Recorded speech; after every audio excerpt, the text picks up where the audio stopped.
Well, students, welcome back once again in chemistry classes. Myself, Amarnath Vishwakarma. Now I am providing class 10th, 11th, and 12th chemistry. Okay. So today we have to discuss a very important multiple choice questions. Already these questions have been come in AIEEE 2009, and it is related to how to calculate the standard electrode potential of any electrode.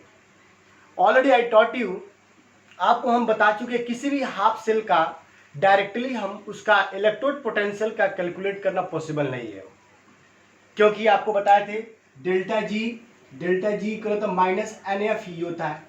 अगर हम बात करें delta G का, तो delta G एक extensive property है। कैसा property बच्चों? एक्सटेंसिव प्रॉपर्टी है।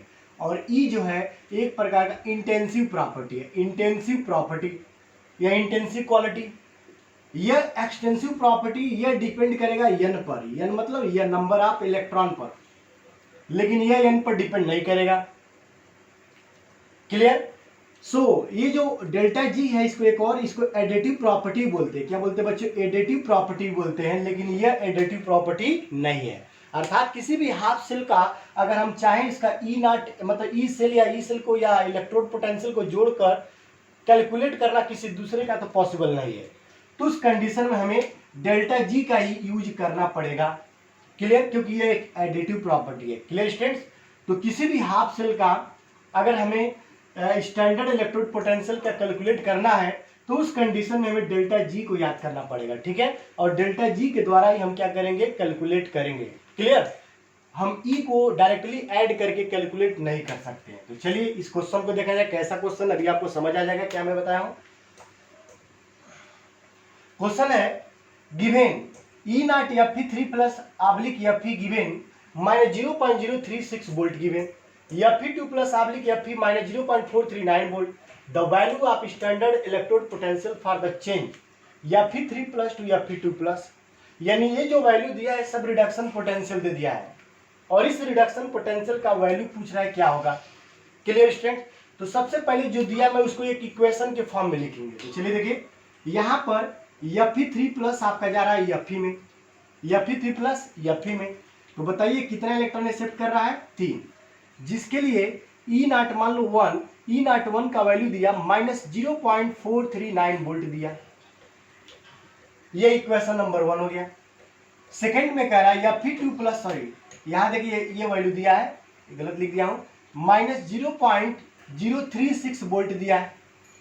सेकेंड में कह रहा है F E 2 plus goes into the F E. तो बताओ बच्चों कितना इलेक्ट्रॉन एक्सेप्ट किया? 2, क्योंकि रिडक्शन फॉर्म में है। सो इसका मान लो ई नॉट 2 मान लो, इसका वैल्यू दिया माइनस 0.439 वोल्ट दिया। ये तो क्वेश्चन हो गया। अब क्या पूछ रहा है? इसके बारे में पूछ रहा है भाई अगर एफ ई 3 प्लस को एक इलेक्ट्रॉन एक्सेप्ट करके एफ ई 2 प्लस बना दे तो इसका ई नॉट 3 वैल्यू क्या होगा, है कि नहीं जी? तो ये आपका हाफ सेल रिएक्शन दिया, लेकिन यह इस हाफ सेल रिएक्शन के लिए हमें ई नॉट 3 यानी स्टैंडर्ड इलेक्ट्रोड पोटेंशियल का वैल्यू कैलकुलेट करना इनके द्वारा। तो कैसे कह लेंगे? तो देखिए सबसे पहले ये इक्वेशन 1 बना लो, ये इक्वेशन 2 बना लो। इस इक्वेशन का यूज करके पहले हमें ये लाना है। तो देखो बच्चों, लेफ्ट हैंड साइड में एफ ई 3 प्लस है, पहले इक्वेशन में भी एफ ई 3 प्लस है, कोई दिक्कत नहीं। राइट हैंड साइड में एफ ई 2 प्लस है, क्या राइट हैंड साइड में एफ ई 2 प्लस है? नहीं। जब नहीं है तो मैं अगर इस रिएक्शन को इन्वर्स कर दूं तो ये उधर चला जाएगा, ये इधर, तो आ जाएगी नहीं। तो देखो इक्वेशन 2 को इन्वर्स करने पर, तो इन्वर्स करेंगे तो ये देखो हो जाएगा एफ ई और ये F E 2 plus R2 electron, उल्टा हो गया। तो जो वैल्यू है इसका ई नॉट 2 जो वैल्यू है, ये माइनस का वैल्यू क्या आ जाएगा बच्चों? पॉजिटिव में, प्लस 0.439 वोल्ट, ये भी वैल्यू पॉजिटिव। तो और समझ लें, अगर हम किसी हाफ सेल रिएक्शन को अगर इन्वर्स करते हैं तो उसका जो स्टैंडर्ड इलेक्ट्रोड पोटेंशियल होगा वो भी इन्वर्स हो जाएगा, साइन। जैसे अगर प्लस होगा तो माइनस, माइनस होगा तो प्लस, ये कंफर्म याद रखिएगा। सो इसका वैल्यू हो गया प्लस 0.439। अब ये जो इक्वेशन फॉर्म हुआ है इस इक्वेशन से ऐड करूंगा, इक्वेशन 1 को ऐड कर दूंगा। तो चलिए मान लीजिए इक्वेशन नंबर 3, तो थर्ड और फर्स्ट को ऐड करने पर, ऐड करिए, इसके नीचे लिख रहा हूँ, देखो बच्चों F E 3 plus 3 electron equal F E और ई नाट मान लीजिए इसका E1 माइनस 0.036 वोल्ट। अब इन दोनों को ऐड कर लो, यह और यह Fe कैंसिल आउट, कोई दिक्कत नहीं। इधर बचेगा Fe3 प्लस, यहाँ देखो बच्चों 2 इलेक्ट्रॉन इधर 3 इलेक्ट्रॉन, तो सब्ट्रैक्ट करोगे तो इधर 1 बचेगा, सब्ट्रैक्ट करके इधर 1 बचेगा क्योंकि 2 है इधर 3 है, तो ये 1 इलेक्ट्रॉन हो गया और ये बचेगा Fe2 प्लस। अब इस इक्वेशन को देखो, क्या जो क्वेश्चन पूछ रहा है क्या उसके इक्वल हो गया कि नहीं, तो देखो यही नहीं पूछ रहा है बच्चों, Fe3 plus, yes Fe3 plus, electron 1 electron equal Fe2 plus. अब हमें इसी के लिए ये वैल्यू निकालना है, क्लियर। तो देखो अब कैसे करेंगे, तो इस इक्वेशन के लिए मान लीजिए डेल्टा G0 मान लिया गया, इसका गिब्स फ्री एनर्जी। इस इक्वेशन के लिए मान लिया गया डेल्टा G02 मान लिया गया, और जिसके लिए पूछ रहा है इसको मान लिया गया डेल्टा G03, क्योंकि मैं आपको बता चुका हूं कभी भी इसके इलेक्ट्रोड पोटेंशियल को ऐड करके नहीं सॉल्व करेंगे, क्लियर। हम इस फॉर्म में सॉल्व करेंगे, समझ गए बच्चों।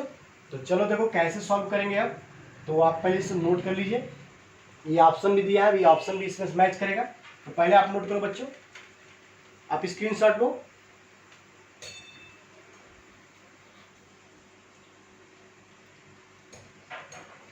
ओके स्टूडेंट्स, अब देखिए क्या करेंगे इसमें, इसको मैं क्लीन कर रहा हूं पहले।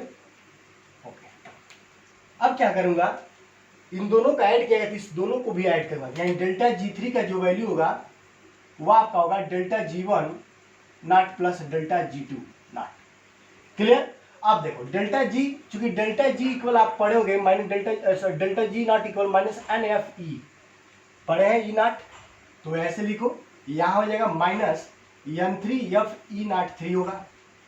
भाई F क्यों नहीं बदला गया, क्योंकि F एक फैराडे कांस्टेंट है और सभी के लिए फैराडे कांस्टेंट का वैल्यू क्या होगा, सेम होगा। इसमें बदलेगा केवल क्या, N का वैल्यू और F का वैल्यू, क्योंकि N number of electron reaction में जो भाग ले रहे हैं वो अलग अलग, जैसे इसमें 1 हो गया तो यहाँ 1 हो जाएगा, यहाँ 3 है, यहाँ 2 है, ये डिफरेंट है, बट F का वैल्यू सबके लिए सेम होगा।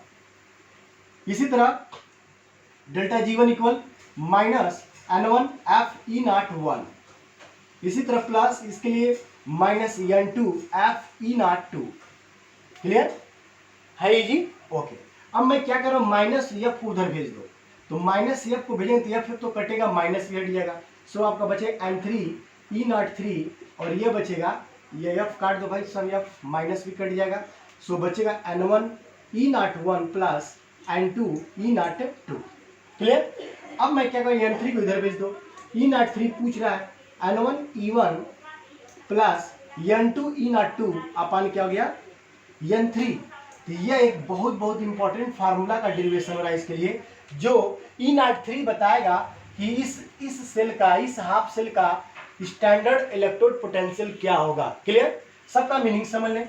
N1 क्या है, पहले रिएक्शन में कितना इलेक्ट्रॉन भाग लिया हुआ, जैसे 2 है तो 2 हो जाएगा, चाहे दिया हो चाहे लिया हो। N2 क्या है, सेकेंड वाले रिएक्शन में जितना इलेक्ट्रॉन लिया दिया, और N3 तीसरे वाले में जो बैलेंस होने के बाद हो रहा है। अब इसको हम इस फॉर्मूले में रखेंगे, तो मैं इसको थोड़ा क्लीन कर रहा हूं बच्चों, थोड़ा ध्यान दीजिए। चलिए देखिए, यहां मैं नीचे लिख रहा हूं या क्लीनिंग कर दे रहा हूं, सबसे अच्छा है। देखो बच्चों, सो E नॉट 3 इक्वल N1, पहले इक्वेशन में कितना इलेक्ट्रॉन भाग ले रहा था बच्चों, पहले वाले इक्वेशन में आपका कितना ले रहा था, देखिए अभी क्लीन कर दिया हूं, ये 0.439 वाला है ना, 0.439 वाला, Fe2 से 2 इलेक्ट्रॉन, E1 का वैल्यू 0.439 प्लस N2 दूसरे वाले में कितने भाग ले रहा है, दूसरा यह, इसमें 2 इलेक्ट्रॉन, पहले वाले में हाँ चलिए ठीक हो गया, Fe2 से Fe, यानी इसमें आपका हो गया 3 से 3 इलेक्ट्रॉन, और इसका वैल्यू कितना दिया, माइनस कर रहा है। देखो बच्चों कहीं गलत हो रहा है क्या, E1 ये लिखा गया, E2 ये लिखा गया, कोई बात नहीं, अभी हो जाएगा, कोई दिक्कत नहीं आपको, क्योंकि रिएक्शन हमें बैलेंस अभी जो लिखे थे उसी के अकॉर्डिंग करना है। 1 मिनट थोड़ा वेट करें। यहाँ देखें क्या लिखे थे बच्चों इस रिएक्शन के लिए, ये वाला है ना, यानी ये Fe2 प्लस से आपका Fe में जा रहा था, तो मैं इसको इन्वर्स किया तो यह Fe और Fe2 प्लस गया, यानी ये 2 इलेक्ट्रॉन क्या कर रहा है, ये 2 इलेक्ट्रॉन इधर आ जाएगा, और इसमें क्या था, Fe3 प्लस 3 इलेक्ट्रॉन लेकर Fe में जा रहा था, और इसको ऐड करने पर आ रहा था Fe3 प्लस, ये कट जा रहा था, और प्लस 1 इलेक्ट्रॉन Fe2 प्लस, इन है। अब देखो बच्चों, अब इसी से होगा, यह मान लो इसको माना गया E1, क्योंकि इन दोनों का ऐड किया गया, तो इसको मान लो E1 मान लो, इसको मान लो E2 मान लो, वही बात हो उसको भी कर सकते, कोई दिक्कत नहीं। देखो सो अब सॉल्व करेंगे कैसे, E03 वैल्यू N1 कितना है 2, N1 2 इलेक्ट्रॉन है, और E01 कितना है 0.439, अब प्लस N2 में नंबर ऑफ इलेक्ट्रॉन कितना है 3, इंटू वैल्यू ये कर दो माइनस में है, चलो इसको क्लीन कर दे रहा हूँ पहले, माइनस 0.036 वोल्ट अपन N3 का मतलब तीसरे इलेक्ट्रॉन थे, कितना इलेक्ट्रॉन भाग ले रहा है तीसरे क्वेश्चन में 1 हो गया। अब इसी को सॉल्व कर दें, अब सॉल्व करें, मैं इसको अब क्लीन कर रहा हूँ, चलो बच्चों अब देखो सॉल्व किया जाए। E03 इक्वल 2 9 18 का 8, 2 3 6 1 7 और 2 4 8 हो गया, ये आएगा प्लस ये माइनस हो जाएगा, 3 6 18 18 का 8 और 3 3 के 9 1 10 का 0 और ये हो गया 1, यानी ये आ गया, इतना आ गया, ये माइनस हो गया। अब E03 का वैल्यू यहाँ घटाएंगे, तो घटाने के बाद आएगा 0.77 वोल्ट। सो या ऐसे भी लिख सकते हैं, या इसका मतलब हुआ E0 या फिर 3 प्लस आब्लिक या फिर 2 प्लस का जो वैल्यू होगा 0.77 वोल्ट, यही बात की बात। इस तरह या इस हाफ सेल रिएक्शन के लिए, इस इलेक्ट्रोड के लिए, हाफ सेल इलेक्ट्रोड के लिए जो स्टैंडर्ड इलेक्ट्रोड पोटेंशियल का वैल्यू है 0.77 वोल्ट है। सो ऑप्शन आप देखिए यहाँ पर सी ऑप्शन जो है ये क्या है, करेक्ट है, यानी C option is correct option 0.77 volt, तो सी ऑप्शन आपका सही होगा। क्लियर स्टूडेंट, तो बहुत सिंपल मेथड है वास्तव में। ये रिएक्शन यहाँ तक आपका IIT में तो आता है, इसके अलावा CSIR नेट में भी आता है, और IIT जैम में भी क्वेश्चन इससे आता है क्वेश्चन, तो बहुत इंपॉर्टेंट टॉपिक से ये क्वेश्चन है। अगर कोई भी ऐसे क्वेश्चन दिया हो, हाफ सेल दिया हो, तो हम इसी फॉर्म में हम उसको सॉल्व करेंगे। क्लियर, ओके, तो please subscribe my channel and please watch beginning to end. Thank you very much, students.